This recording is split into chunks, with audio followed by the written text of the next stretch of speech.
मैंने आया करीमा पढ़ी, अल्लाह पाक इरशाद फरमाता है, ऐ ईमान वालो, अल्लाह और उसके रसूल से आगे ना बढ़ो।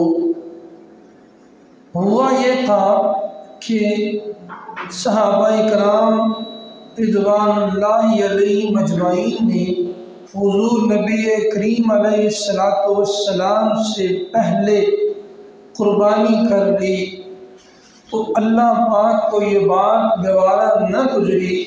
हालांकि काम किया भी रब के रिज़ा के लिए था, भी खालिसतन उसके लिए, उसकी रज़ा के लिए, उसकी बारगाह से वो ईदी हासिल करने के लिए। लेकिन कहा महबूब, वो काम जो तुझसे पहले किया जाए, हो चाहे वो मेरी रज़ा के लिए, काम हो भी मेरी रज़ा के लिए, लेकिन आपसे पहले अगर कर दिया जाए तो मैं उसे कबूल नहीं करूँगा। इसलिए कि काम हो चाहे मेरी रज़ा के लिए, लेकिन अदब उसमें भी हुजूर का मुक़द्दम है, अदब हुजूर का उसमें पहले है। खामोश ए दिल, बड़ी महफिल में चिल्लाना अच्छा नहीं। खामोश ए दिल, बड़ी महफिल में चिल्लाना अच्छा नहीं। अदब पहला करीना है मोहब्बत के करीनों में। अदब और मोहब्बत ये दो चीज़ें हैं। जहाँ मोहब्बत होगी वहाँ अदब भी होगा। अदब मोहब्बत के करीनों में पहला करीना है। अगर मोहब्बत का दावा हो और अदब न किया जाए तो वो मोहब्बत नहीं, बल्कि वो कुछ और है। उसे हम मुनाफिकत का भी नाम दे सकते हैं, उसे हम कुछ और भी कह सकते हैं। हम उसको मोहब्बत नहीं कहेंगे। इसलिए एक बंदा अदब आपका करता हो, आप आए, आपके लिए वो खड़ा हो जाए, हाथ बांध ले, आपसे सलाम ले तो आपके हाथ चूम के सीने से लगाए। लेकिन अगर जो है वो आपसे उसको बात करने का तरीका नहीं है, बात करने का उसका लहजा और अंदाज आपसे ठीक नहीं है, तो वो मोहब्बत नहीं है, वो अदब नहीं है, बल्कि वो अदाकारी है। अदब और अदाकारी में फ़र्क होता है। अदब ये है कि आप किसी के आने पर उसके लिए आप खड़े हों, उससे मोहब्बत करें, उससे के लिए हाथ बांधें, उससे सलाम लेते हुए उसके हाथ चूमें, उसके हाथों को चूम के सीनों से लगाएं। ये मोहब्बत है, ये अदब है। लेकिन उस वक़्त ये अदब है, ये मोहब्बत उस वक़्त है जब वो चला जाए, रुखसत हो जाए, आपके पास मौजूद न हो, फिर भी आपके दिल में, आपके ख्याल में, आपकी महफिल में, आपके घर में, आपकी गुफ्तगू में उसका अदब, उसकी मोहब्बत, उसका प्यार, उसकी उल्फत झलकती हुई नजर आए, फिर है अदब भी मोहब्बत भी। हजरत काब बिन मालिक एक जंग में न जा सके, सुस्ती हो गई, तो नबी अलैहिस्सलाम उनसे नाराज हो गए। कुछ मुनाफिकीन भी ना जा सके, तो जब हुजूर ने पूछा कि आप क्यों नहीं गए, तो जो मुनाफिकीन थे वो बहाने करने लगे। हम इसलिए नहीं गए, हमें ये मजबूरी थी, हमें ये मसाइल थे, हमें ये परेशानियां थी, ऐसे मुख्तलिफ हिले बहाने करने लगे। तो हजरत काब बिन मालिक से पूछा, ऐ काब बता, तुझे क्या मसला था, तू जो है वो क्यों न जा सका? तो इसकी या रसूलल्लाह कोई बात नहीं थी, बस सुस्ती हो गई, बस इसलिए नहीं जा सका। वो दरअसल था ये कि बाग था खजूरों का, वो पका खड़ा था, ज़ेहन में माल की मोहब्बत थी, कहाँ ये माल है, अब मैं उधर जाऊंगा तो ये फिर क्या, कुछ बातें जहन में आ गई। अब हुआ क्या कि नबी अलैहिस्सलाम नाराज हो गए और इतना शदीद नाराज हुए कि 50 दिन, न एक दिन न 2 दिन न 3 दिन, 50 दिन बात ही ना की और हुक्म दे दिया कि कोई इसको ना बुलाए।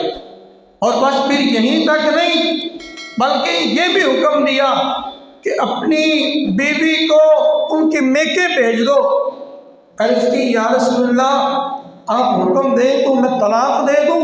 कहा नहीं, तलाक नहीं देनी, बस उसको उसके मेके भेज दो। ये हुक्म कर दिया, बीवी को भी मेके भेज दिया। कहते मैं बाहर निकलता, जिससे मिलता मुझे कोई बुलाता ना, मुझसे कोई बात ना करता। हालांकि शहर में मेरे जानने वाले बड़े लोग थे, मुझसे मोहब्बत करने वाले, मेरे जानने वाले, मेरे दोस्त, लेकिन जिसको बुलाता हूँ कोई बात नहीं करता, जिससे कुछ कहना चाहता हूँ कोई सुनता नहीं है। क्यों? अल्लाह के नबी नाराज़ है ना, और जब अल्लाह के नबी नाराज़ हो तो फिर कोई चीज़ भी अच्छी नहीं लगती। तो 50 दिन गुजर गए। कहते मुझे दुख नहीं आया कि नबी अलैहिस्सलाम मुझसे नाराज़ हैं। ये सारे मामला, सारी बातें, सारे लहजे मेरे सामने थे, मैं अंदर जा जा के रोता। एक दिन मुझे काफिर बादशाह का पैगाम आया, उसने कहा हमने सुना है कि नबी अलैहिस्सलाम तुमसे नाराज़ है, रुका भेजा, तुम हमारे पास आ जाओ, हम तुम्हें अपने पास ओहदा भी देंगे, तुम्हें प्रोटोकॉल भी देंगे, तुम्हें बड़ी इज्जत देंगे। तो हजरत काब बिन मालिक चीखे, रोए, उस खत को, उस रुके को जलते हुए तंदूर में फेंक दिया और अर्ज करने लगे, मालिक अब मेरा ईमान इतना कमजोर हो गया है कि कुफार को शक होने लगा कि मैं नबी अलैहिस्सलाम से मुखलिस नहीं हूँ। या अल्लाह तू जानता है, मेहरबानी फरमा। अभी ये बात की तो नबी अलैहिस्सलाम ने भी पैगाम भेज दिया, फरमाया काब तेरी तौबा अल्लाह ने कबूल कर ली है। तो 50 दिन नबी अलैहिस्सलाम ने बुलाया नहीं, लेकिन अदब और मोहब्बत ये थी, अदब ये था, मोहब्बत ये थी।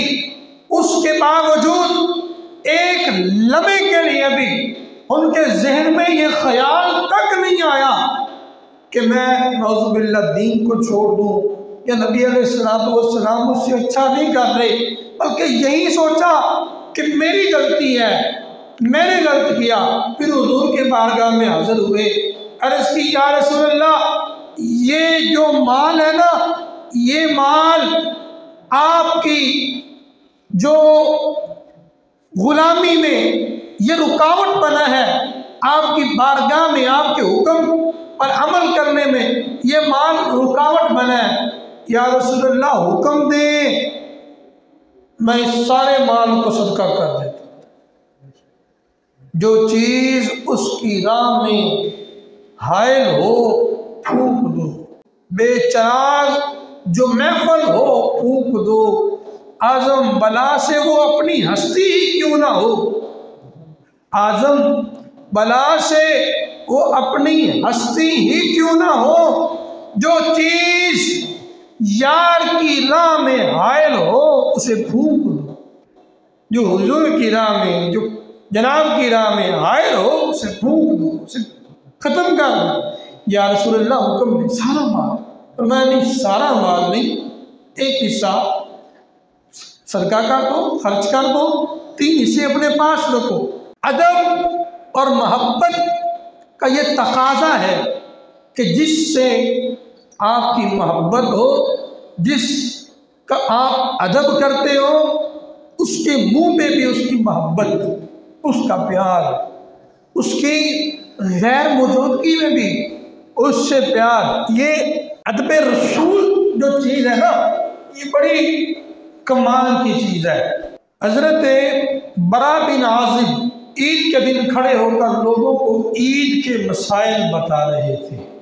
ईद के दिन खड़े होकर ईद के मसाइल बता रहे थे। सहाबा ने पूछा कि जनाब बताएं कौन सा जानवर हलाल है, कौन सा हराम है, क्या खूबियाँ हो, क्या खामियाँ हो, जानवर लगता है नहीं लगता।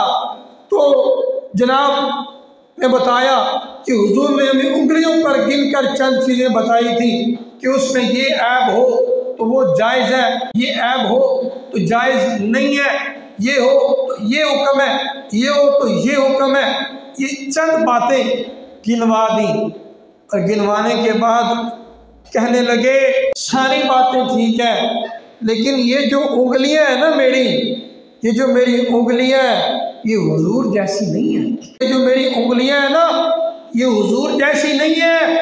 अदब पहला करीना है मोहब्बत के करीनों का। हजरत सुल्तान बाहू रज़ी अल्लाह ताला ने फरमाते 30 साल हो गए लोगों को मुरीद कर रहा हूँ।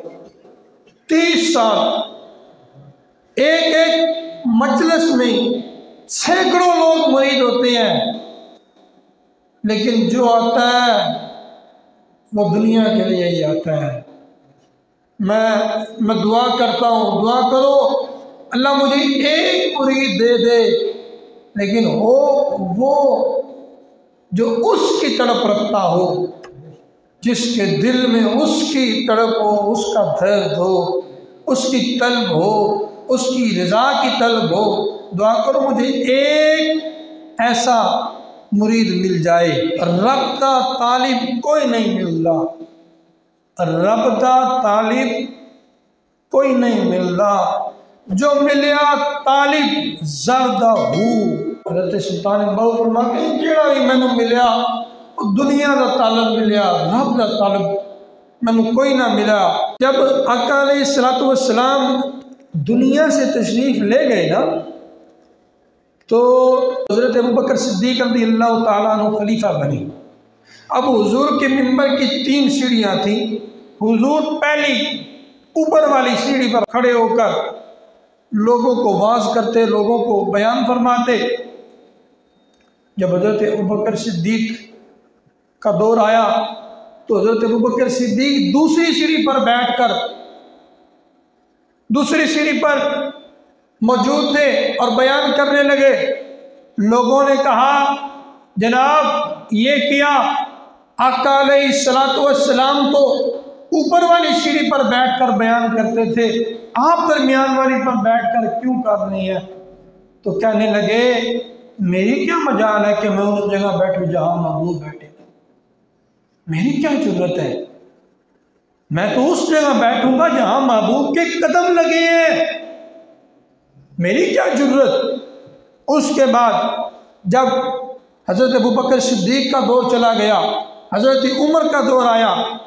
अब जनाब उमर रज़ियल्लाहु ताला अन्हु आपने नीचे वाली सीढ़ी पे बैठना शुरू कर दिया। लोगों ने कहा जनाब ये क्या? आप फरमाने लगे मेरी क्या जरूरत है कि मैं रसूलुल्लाह के खलीफे की जगह पर बैठूं?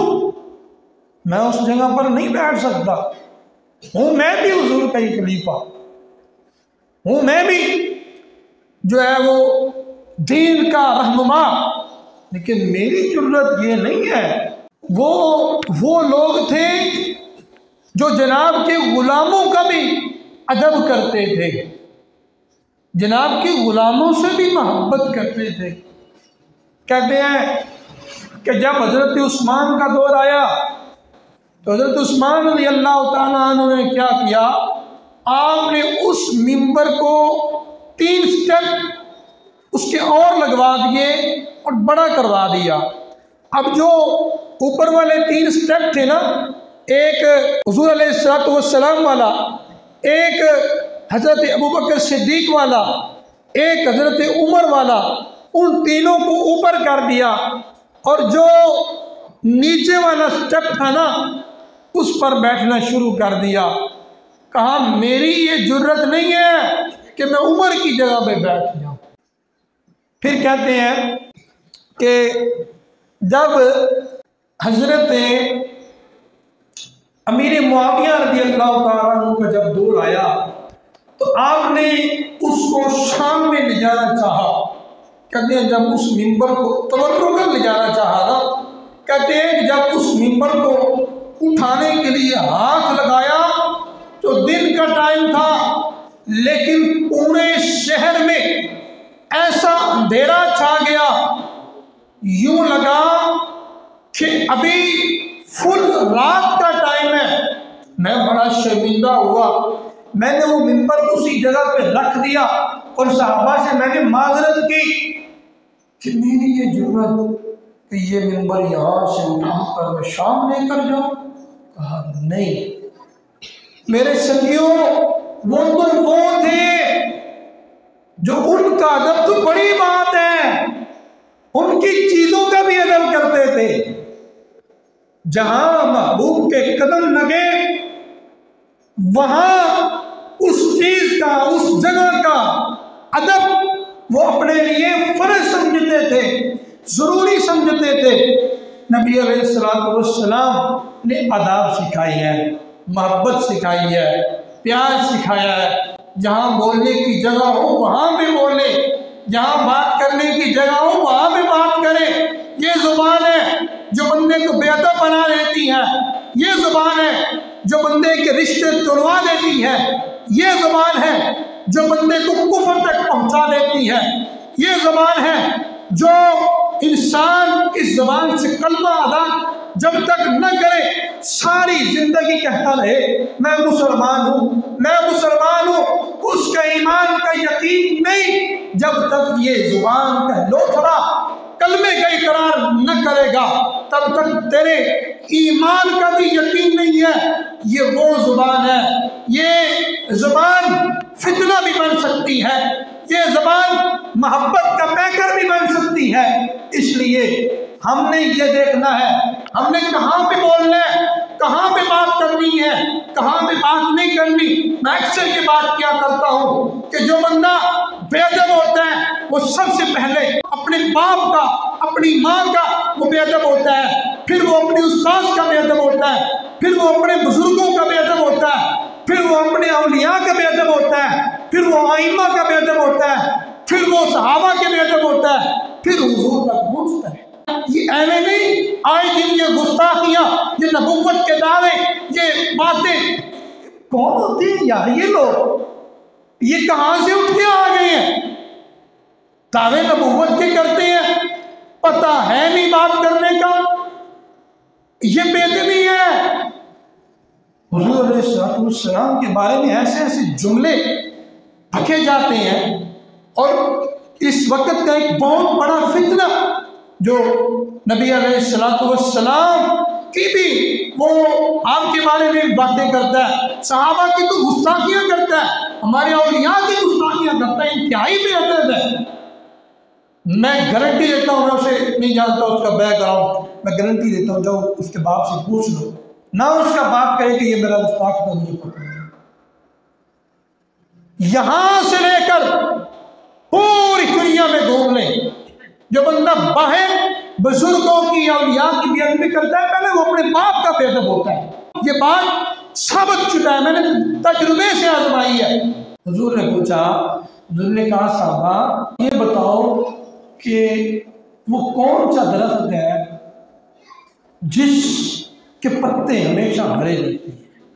हजरत अली भी मौजूद थे, हजरत अबू बकर भी मौजूद थे और बड़े बड़े जय्यद सहाबा मौजूद थे। अब हुजूर ने पूछा, इत्तफाकन सहाबा को पता न था, हुजूर ने पूछा कोई बताए, कोई बताए। तो एक सहाबी हैं हजरत अब्दुल्ला बिन उमर, अदब बता रहा हूं, अदब क्या है। अब्दुल्ला बिन उमर पास बैठे थे, पता भी था कि वो खजूर का दरख्त है। हुजूर ने पूछा बताओ, नहीं पता आपको? खान जनाब नहीं पता। हुजूर ने बता दिया। अब्दुल्ला बिन उमर अपने बाप से कहने लगे, अब्बा जान मुझे पता था लेकिन मैंने इसलिए नहीं बताया कि मेरे से बड़े भी मौजूद थे दरबारे मुस्तफा, हुजूर की बारगाह में मुझसे बड़े मौजूद थे, जो मुझसे एज में ज़्यादा थे, मुझसे इल्म में ज़्यादा थे, मुझसे तक़वे में ज़्यादा थे, वो हुजूर के पास मौजूद थे। मेरा हक नहीं बनता था कि मैं वहाँ पे बात करूँ। हुजूर की बारगाह का अदब है। अदब पूछ रहा है तो मौला अली से पूछे। ऐਵੇਂ नहीं मौला अली को हुजूर ने फरमाया मैं इल्म का शहर हूँ, अली तू उसका दरवाज़ा है। कि ऐवे रास्ते में जाते जाते मौला अली को ये हुजूर ने नहीं फरमाया, बल्कि मौला अली का अदब देखा। सुनो मौला अली का अदब क्या था। मौला अली रज़ी अल्लाह ताला अन्हु के बारे में हज़रत उमर कहते हैं अगर हमारे पास अली नाना होते उमर हलाक हो जाते। हज़रत अली कहते हैं मैंने हुजूर से एक बात पूछनी थी, अदब मुस्तफ़ा अदब। मैंने हुजूर से एक बात पूछनी थी। मैं हुजूर की बारगाह में गया, बैठा रहा। हिम्मत ना हुई कि मैं पूछूं, हिम्मत ना हुई कि मैं हुजूर से पूछ लूं, मसला पूछ लूं, बात कर लूं। यहाँ तो लोग आके आइमा को समझाना शुरू कर देते हैं, कारी साहब ये ऐसे तुझे नहीं याद, नाम नहीं पता, हालांकि नमाज में याद है। हिम्मत ना हुई कि मैं हुजूर से पूछूं। 1 दिन 2 दिन 3 दिन, यार हद होती है तो 5 दिन, कहा 14 दिन में हुजूर की बारगाह में जाकर बैठ जाता। हिम्मत ना होती कि मैं हुजूर से पूछता। बस ख्याल यही था कि कोई और आए वो हुजूर से पूछे, यही मसला, और अली की भी इस्लाह हो जाए, अली को भी मसले का पता चल जाए। हिम्मत ना की। वो 14 दिन के बाद एक बद्दू आया, उसने हुजूर से सवाल किया। कहते मैं बड़ा राज़ी हुआ तो हुजूर मसला बता रही हैं, साथ साथ मुस्कुरा रही हैं। हज़रत अली पाक की तरफ भी देखकर मुस्कुरा रही हैं। क्यों? अदब पहला करीना है मोहब्बत के करीनों का। अदब पहला करीना है मोहब्बत के करीनों का। अदब अदब अदब। जहाँ भी जाए, बाप के पास जाए अदब। हाथ चूमने का नाम अदब नहीं होता, चुप कर अदब नहीं। अदब की एक किस्म है। अदब ये है कि आप उसकी गैर मौजूदगी में भी उसका अदब करें, उससे मोहब्बत करें, उसके लिए अच्छे जज्बात रखें। अदब ये है कि आपकी ज़बान ही नहीं, आपका ज़ाहिरी लहजा ही नहीं, बल्कि आपका दिमाग भी उसका अदब करे, आपका दिमाग भी उसकी मोहब्बत करे। यार जिंदा सोहबत वाले।